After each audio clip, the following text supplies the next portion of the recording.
آئیے نئی حکومت کا ساتھ دیں، دیکھتے ہیں کیا ہوتا ہے۔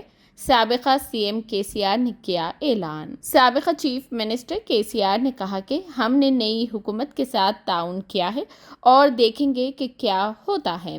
کے سی آر نے اسمبلی انتخابات کے نتائج میں اپنی شکست کے بعد سابق BRS وزراء اور نئے سابق MLA سے ایراولی میں اپنے فارم ہاؤس پر ملاقات کی۔ انہوں نے کہا کہ لگتا ہے کہ کے سی آر نے اس موقع پر ان سے کئی مسائل پر تبادلہ خیال بھی کیا۔ اس موقع پر کے سی آر نے کہا کہ آئیے عوام کے فیصلے کا احترام کریں۔ آئین کے مطابق امکان ہے کہ ہماری حکومت 16 جنوری تک قائم رہے گی، لیکن ہم عوام کے فیصلے پر پوری سنجیدگی سے چلیں گے۔ آئیے تعاون کریں، نئی حکومت کو دیکھیں، آئیے انتظار کرتے ہیں اور دیکھتے ہیں کہ کیا ہوتا ہے۔ ایسا لگتا ہے کہ BRS قائدین کو جلد ہی تلنگانہ بھون میں پارٹی میٹنگ منعقد کرنے، انتخابی نتائج کا جائزہ لینے اور قانون ساز پارٹی لیڈر کا جلد انتخاب کرنے کی ہدایت دی گئی ہے۔ تلنگانہ کی تشکیل کے بعد BRS پارٹی پہلی بار اپوزیشن میں بیٹھنے جا رہی ہے، تاہم BRS پارٹی سے اپوزیشن لیڈر کون ہوگا، اس کی بحث سیاسی حلقوں میں گرما گرم ہو گئی ہے۔ اب بہت سے لوگ اس پر بحث کر رہے ہیں۔ دوسری طرف اگر کانگریس لیڈر اس بات پر مصروف ہے کہ وزیر اعلیٰ کیسے ہونا چاہیے، تو دوسری طرف BRS میں سیاسی حلقوں میں یہ بحث جاری ہے کہ اپوزیشن لیڈر کس کو ہونا چاہیے۔ ریاست تلنگانہ میں اپوزیشن لیڈر کون ہوگا، اس میں سبھی کی دلچسپی ہے۔ کیا کے سی آر اپوزیشن لیڈر ہوں گے، کیا تم نہیں؟ بہت سے لوگ ان پر بحث کر رہے ہیں۔ اگر کے سی آر اپوزیشن لیڈر کے طور پر کام نہیں کرتے ہیں تو کیا یہ ذمہ داریاں